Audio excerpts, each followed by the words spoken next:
छात्र युवा साथी जो देवली जाएंगे उनसे मेरा आग्रह कि 3 लाख मतदाता है और केवल मतदाताओं को ढोक नहीं देनी। हेलो दोस्तों, राधे राधे, स्वागत है आपका मेरे एक और नए ब्लॉग में। और दोस्तों, जैसा कि आप सभी ने जो भी शेड्यूल देखा होगा कल का, जो देवली उनियारा विधानसभा क्षेत्र में जो भी रणनीति, जो भी राजनीति होने वाली है, वो सारी चीज़ों का लिए अभी जो मीटिंग हो रही है उसके लिए लाइव आने वाले हैं। अभी नरेश भाई साहब भी यहाँ पे आने वाले हैं और उनके अलावा जो बहुत सारे भाई लोग यहाँ पे आ चुके हैं, तो सभी से एक बार रूबरू करवा देता हूँ। तो सबसे पहले तो भाई सारे के सारे भाई लोग हैं, क्योंकि नाम सब एक एक बताने में तो बहुत ज़्यादा टाइम लग जाएगा। जितने भी भाई अभी कंटिन्यू यहाँ पे आने लग गए हैं, अभी टाइम वैसे 7 o'clock का है, लेकिन अभी 6:15 o'clock रह चुकी है। और भैया कुछ बोलना चाहोगे थोड़ा सा प्रचार प्रसार को लेकर, थोड़ी रणनीति को लेकर? नरेश भाई की जीत पक्की है। नरेश भाई का जो संघर्ष है पिछला कहीं हर व्यक्ति देवली उनियारा का जानता है कि नरेश भाई ने कितने सालों तक कैसी कैसी तपस्याएं की है। बिल्कुल, शायद ऐसी तपस्या राजस्थान का मैं मानता हूँ मेरे आंखों के सामने, जब मुकेश भाकर, रामनिवास गावड़िया, बिल्कुल, और ऐसे अच्छे लीडर हैं, वो ऐसी कोई बात नहीं है, लेकिन वो भी लीडर बन गए उन बहुत कम एज। लोकली जो भी अभी जैसे एक्चुअल में जो लोकली गांव के लोग हैं, जिनको जैसे बड़े बड़े बुजुर्ग लोग, उनको थोड़ा सा कुछ बोलना चाहोगे कुछ ऐसा? बिल्कुल, ज़्यादा से ज़्यादा बुजुर्गों से एक ही मांग है मेरी कि इस बार हमारे देवली उनियारा को जो अपंग पड़ी हुई थी, जो विधानसभा मजबूत करने का मौका है, ऐसा मौका कभी नहीं आएगा। बार बार मतलब कि इस विधानसभा को मजबूत करने का ऐसा मौका कभी नहीं आएगा और मजबूत करके ही रखना। बहुत बहुत धन्यवाद दोस्तों। जैसा कि भाई ने आपको सारी चीज़ें बताई है, मैं पर्सनली देवली उनियारा विधानसभा क्षेत्र के लोगों को मैं बोलना चाहूँगा कि लोकली में वहाँ का होने के नाते, क्योंकि मैं जानता हूँ वहाँ की हर एक कोने को मैं अच्छे से जानता हूँ कि कहाँ पे क्या प्रॉब्लम है, कहाँ पे क्या मुद्दे हैं। वो सारे के सारे मुद्दे इस बार मैं पूरी कोशिश रहेगी कि मेरे यूट्यूब के माध्यम से इन 13 दिनों में, इन 14-15 दिनों में 13 तारीख तक एक एक चीज़, एक एक पोल को मैं खोल के रखूँगा कि पिछले अब तक मैं यानी 24 ईयर्स का हो चुका हूँ, 24 साल का। पिछले 24 सालों में तो मैंने मेरी आंखों से कोई विकास नहीं देखा, तो वो सारी चीज़ें आपको देखने को मिलेगी। अभी कैसा क्या रहने वाला है, अभी नरेश भाई साहब की क्या रणनीति है और उनके जो भी जितने भी कल को लेकर क्या रणनीति, वो सारी की सारी चीज़ें आपको यहाँ पे इस वीडियो में देखने को मिलेगी। दोस्तों, सब्सक्राइब नहीं तो सब्सक्राइब तो करना है और लाइक शेयर कॉमेंट में भाई क्या लिखना है वो तो आप सभी को पता ही है। तो चलो चलते हैं, सभी को राम राम। बोलो खाटू श्याम की देवली उनियारा की जनता जनार्दन, देवतुल्य मतदाता बंधुओं, मेरी माता और प्यारे भाइयों, और देश के कोने कोने में बैठे मुझे चाहने वाले, विदेशों में भी बैठे मुझे चाहने वाले, जो भी इस लाइव को देख रहे हो, आज का ये लाइव हमारे चुनावी रणनीति को बनाएगा। किस तरह से हम चुनावी मैदान में उतरेंगे, उन सारी बातों को मैं आपके सामने रखना चाहता हूँ। सबसे पहले तो ये चुनाव हम बाबा खाटू श्याम जी के आशीर्वाद, हम बाबा देवनारायण भगवान के आशीर्वाद, तेजाजी महाराज का आशीर्वाद, धरणीधर महाराज का आशीर्वाद, मीन भगवान का आशीर्वाद, कृष्ण भगवान का आशीर्वाद और महान पुरुष बाबा साहब भीमराव अंबेडकर, ज्योतिबा फूले जी, चौधरी चरण सिंह जी, इन सब भगत सिंह जी, इन सब के आशीर्वाद से हम चुनावी मैदान में उतर रहे हैं। मेरे प्यारे भाइयों, मैंने कल 25 तारीख को अपना निर्दलीय के रूप में देवली उनियारा जाकर नामांकन दाखिल किया था। ये चुनाव जिस तरह से सर्व समाज का आशीर्वाद, सर्व समाज का प्यार हमें मिल रहा है, उससे ऐसा लग रहा है कि ये चुनाव एक तरफा होने वाला है। लेकिन चुनाव में क्या क्या सावधानियाँ रखनी है, चुनाव में हमें क्या क्या कैसे आगे बढ़ना है, उसी को लेकर आज हम लोग यहाँ इकट्ठे हुए हैं। और ये मैं लाइव के माध्यम से आप सबको अपना मन की बात बताना चाहता हूँ। मित्रों, दोस्तों, कल मैंने जितने भी देवली उनियारा में देव स्थान है, वहाँ मेरी पत्नी सहित मैंने उनको ढोकने का मन बनाया है। कल उनको सुबह में जितने भी देवली उनियारा में देव स्थान है, उनको पत्नी सहित मैं ढोकूँगा।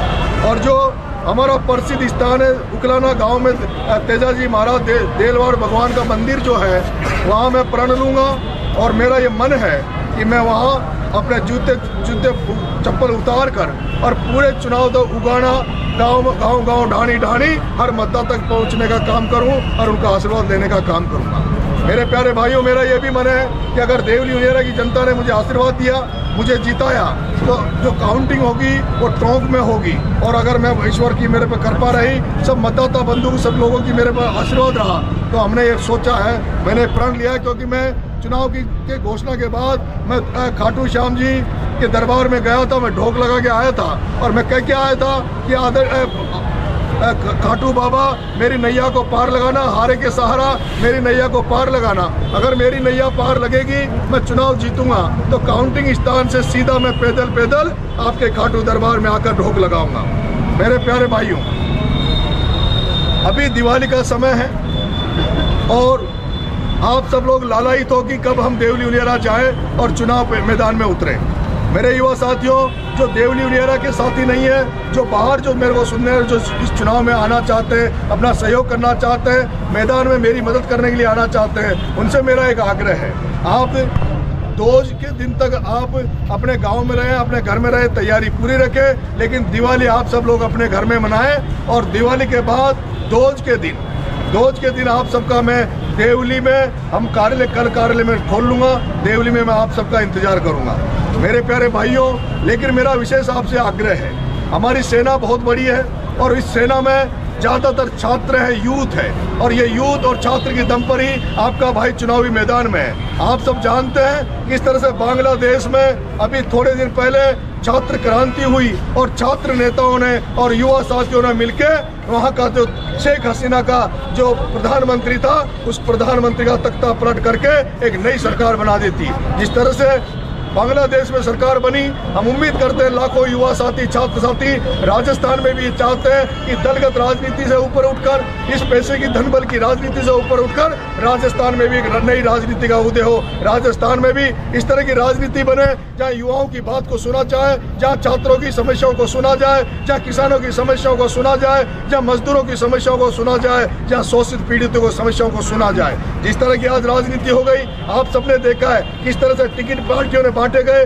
किस तरह से टिकट बंटने के बाद किस तरह की राजनीति होती है। इस राजनीति को बदलने के लिए आपका भाई इस रण में उतरा है, रणभेरी बज रही है, युद्ध की आरंभ होना है। और जो आज मैंने एक दो कमेंट फेसबुक पे पढ़े थे कि भाई साहब आप देवली उनियारा से तैयारी कर रहे हैं, लेकिन आप जो इस जवाहर सर्किल में पत्रिका गेट में जयपुर में जो मीटिंग लेते हैं, इसको आप देवली उनियारा में रखें। मैं उन भाइयों से कहना चाहता हूं, मैंने पहले भी कहा कि आप मेरी रणनीति पर भरोसा रखें, सेनापति की कैसे युद्ध लड़ेगा, कैसे हम आगे बढ़ेंगे, उस पर भरोसा रखें। आप इन बातों पर ध्यान ना दें, क्योंकि अभी हम पिच तैयार कर रहे हैं। जैसे किसान अपनी फसल बोने खेत में जाता है, उसके पहले वो मेड़ झाड़ साफ करता है, खेत को कंप्लीट करता है, उसके बाद वो खेत में बुआई करता है। उसी तरह से कोई भी जब खिलाड़ी मैदान में उतरते हैं, उसके पहले मैदान को तैयार किया जाता है। मैदान में कौन एम्पायर होगा, कौन खिलाड़ी किस पॉइंट पे खेलेगा, कौन बैटिंग करेगा, कौन बॉलिंग करेगा,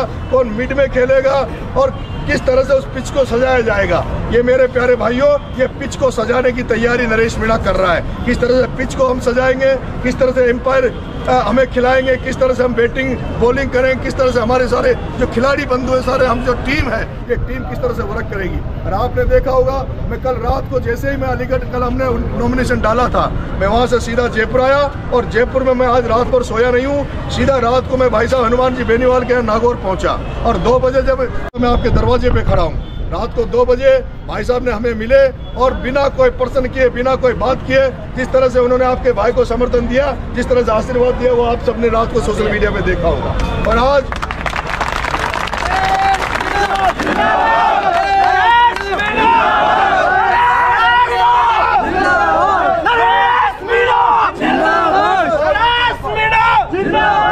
और मुझे उम्मीद है आज आपको उस समय बहुत खुशी मिली होगी जब कांग्रेस पार्टी में मंत्री के पद पर रहे प्रताप सिंह जी खाचरियावास, जो कि भैरव सिंह जी के भतीजे हैं। जो भैरव सिंह जी हमारे मुख्यमंत्री रहे थे, जो उपराष्ट्रपति रहे थे, उनके भतीजे जो करण, जिनका नाम करण सिंह जी खाचरियावास है, जो प्रताप सिंह जी के बड़े भाई हैं, आज जो खुद चलकर मैं आपके भाई को आशीर्वाद देने जवाहर सर्किल पधारे थे और उन्होंने भी वीडियो जारी करके आपके भाई को समर्थन भी दिया था, आशीर्वाद भी दिया था। और अभी शाम को फिर उनका फोन आया कि नरेश मैं अभी मीटिंग ले रहा हूँ। 50 लोग, मजबूत लोग, सर्व समाज के लोग, जिसमें हर वर्ग हर समाज के लोग हैं। हम सब लोग तैयारी में लग गए हैं और आपके वहाँ पूरे चुनाव में आपके वहाँ रहेंगे। मेरे प्यारे भाइयों, रात को भाई साहब हनुमान जी ने, राजकुमार जी रोज जो पार्टी के जो हमारे जो है उनसे भी हमारी बात हो गई है, चंद्रशेखर जी से भी बात हो गई है, भाई रविंद्र भाटी से भी बात हो गई है। भाई रविंद्र भाटी अभी उनके यहाँ कोई कैंप चल रहा है, वो मेडिकल कैंप उन्होंने अपने वहाँ एरिया में लगा रखा है,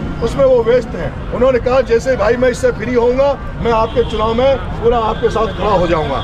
मेरे भाइयों, ये जो पिच में तैयार कर रहा हूँ, कौन खिलाड़ी कैसे खेलेगा, किसका मार्गदर्शन मिलेगा, उसी प्लेटफॉर्म की हम तैयारी कर रहे हैं। अभी हम तैयारी कर रहे हैं कि हम बूथ मैनेजमेंट कैसा होगा, पंचायत में हमारा व्यक्ति कैसे कौन संभालेगा, हमारा कार्यालय कहाँ पर होगा, हम किस तरह से आगे इसमें बढ़ेंगे, कौन कौन हमारे स्टार प्रचारक होंगे। मेरे लिए बीजेपी कांग्रेस के लिए स्टार प्रचारक भजन लाल जी हो सकते हैं, कांग्रेस के लिए गहलोत साहब हो सकते हैं। वहाँ बहुत सारे लोग हैं मित्रों, जिनको बहुत बड़ा अनुभव है राजनीति का, बहुत बड़ा इनको अनुभव है चुनाव लड़ने का। हमारे पास हो सकता है अनुभव की कमी हो, लेकिन हमारे पास जोश और जुनून की कमी नहीं है, हमारे पास मेहनत करने की कोई कमी नहीं रहेगी। मैं अपील ये आपसे करने आया हूँ, अपील ये करना चाह रहा हूँ कि मेरे प्यारे भाइयों, जो लोग मेरे लिए देवली उनियारा में जो दिवाली के बाद मेरे लिए मदद करने आएंगे, और विशेष रूप से अभी देवली उनियारा के जो भी छात्र युवा, वहाँ का कोई मजदूर अगर कहीं बाहर जाके मजदूरी कर रहा है, कोई व्यापारी अगर व्यापार बाहर जाके कर रहा है, मैं उन व्यापारियों से, उन मजदूर भाइयों से, उन छात्र युवाओं से जो जॉब नौकरियां कोई बाहर देवली उनियारा के बच्चे जो बाहर नौकरियां कर रहे हैं, वो सब लोग अभी दिवाली पर देवली उनियारा में आएंगे। मैं उनसे अपील करना चाहता हूं, जब आप अभी दिवाली की छुट्टियों में जब गांव में आएंगे, क्योंकि आप लगातार 10 दिन तक रुक नहीं सकते, क्योंकि आपको नौकरी में भी जाना है, धंधा पानी में भी जाना है, आपको कहीं आप किसी मजदूरी करते हो तो वहाँ भी जाना पड़ेगा। लेकिन मेरी आपसे अपील है, जो भी देवली उनियारा के जो भी बाहर जो लोग रहते हैं, जो हमें समर्थन करेंगे, हमारे साथ लगेंगे, उनसे मेरा निवेदन है कि जब आप अगले 3-4 दिन जो दिवाली की छुट्टियों पे देवली उनियारा में जब आप आओ, तो आप केवल, मुझे विश्वास है,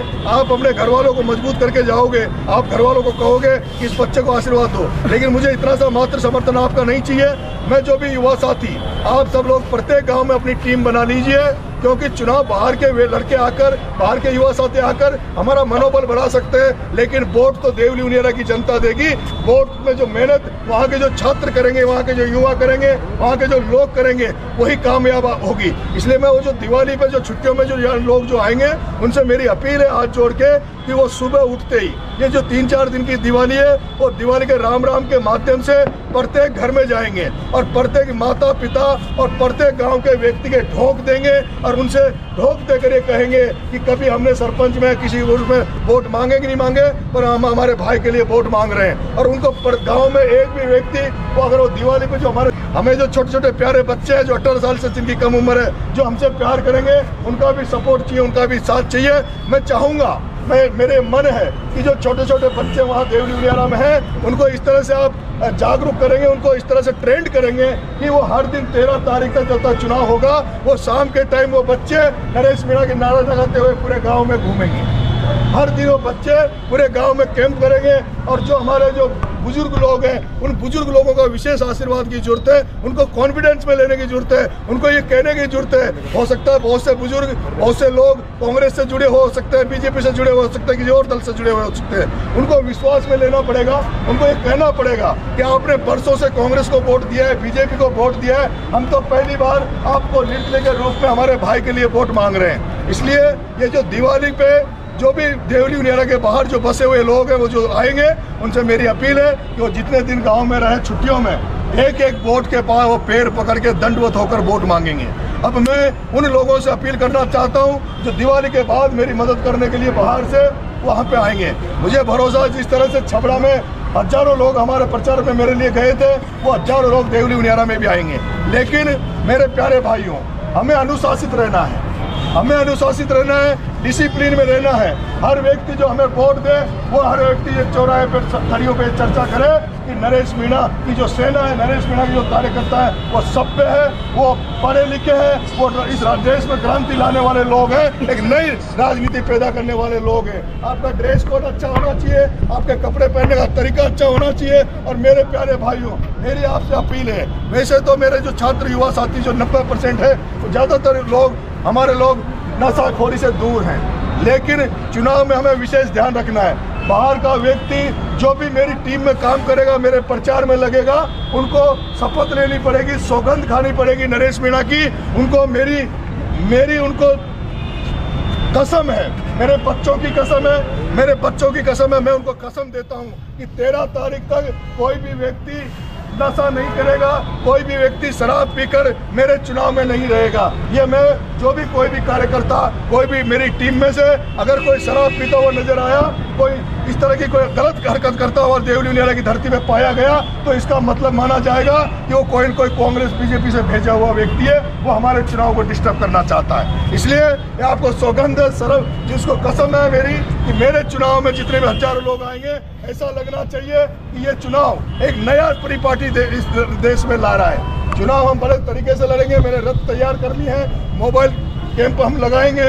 हम एक दिन मेरा मन है कि 8 और 10 तारीख के बीच में एक दिन हेलीकॉप्टर से भाई साहब हनुमान बेनीवाल जी, चंद्रशेखर जी, राजकुमार रोज जी, इनकी एक बड़ी सभा हम करवाएं। और एक दिन हम हमारे जो छात्र साथी है, जो युवा साथी है, जो निर्दलीय एमएलए बना हुआ है भाई रविंद्र भाटी, एक दिन उसकी हेलीकॉप्टर से उसकी सभा कराएं। जब ये दोनों सभाएं होगी, उस सभा में मेरे को लगता है कि वो ऐतिहासिक सभाएं होगी। आपको केवल मैनेजमेंट संभालना है। हमारे पास ये बीजेपी कांग्रेस में बहुत सारे लोग हैं चुनाव में जो चुनावी मैनेजमेंट जानते हैं, मैनेजमेंट संभालते हैं। इनके पास आजकल बड़ी बड़ी कंपनियां आ रही है, जैसे प्रशांत किशोर है, कोई और कंपनियां हैं। इनके पास जैसे शादी ब्याह में इनको होता है ना, क्या बोलते हैं उसको, जो इवेंट मैनेजमेंट का, इनके पास वो लोग हैं। हमारे पास कोई इस तरह का नहीं है। हमारा इवेंट मैनेजमेंट आप लोग संभालोगे, आप सबको जिम्मेदारी लेनी है। और मेरा निवेदन है, जो भी बाहर से जो जितने भी लोग विधानसभा में आएंगे, वो केवल फॉर्मेलिटी करने नहीं आए। केवल ये नहीं कि हम वहाँ जाकर हाजिरी लगाए, फोटो ले ली, रील बना ली, सेल्फी बना ली, हाजिरी लगा दी और ये कह दिया हम देवली उनियारा में आ गए। मेरा मन है जो भी बाहर के लोग आएंगे, वो जितने दिन देवली उनियारा में रहेंगे, एक आदमी एक अपना टारगेट बनाएगा कि कम से कम 100 आदमियों के मैं ढोक दूंगा, 100 माताओं के ढोक दूंगा। और जब तक उनके पैर मैं नहीं छोड़ूंगा, जब तक वो मेरे सिर पर नरेश मीणा के लिए आशीर्वाद नहीं दे देते। ये सब करोगे आप सब लोग? अगर 10,000 आदमी, 10,000 युवा साथी, छात्र साथी अगर 100 लोगों के एक दिन में ढोक देंगे, कितने हुए? 10 लाख। अगर एक व्यक्ति 100 आदमियों के ढोक देता है, 10 लाख आदमियों के ढोक लगेगी। सही बात है, ठीक है। एक आदमी के दिन में 4-4 बार ढोक दो, एक आदमी के दिन में 4-4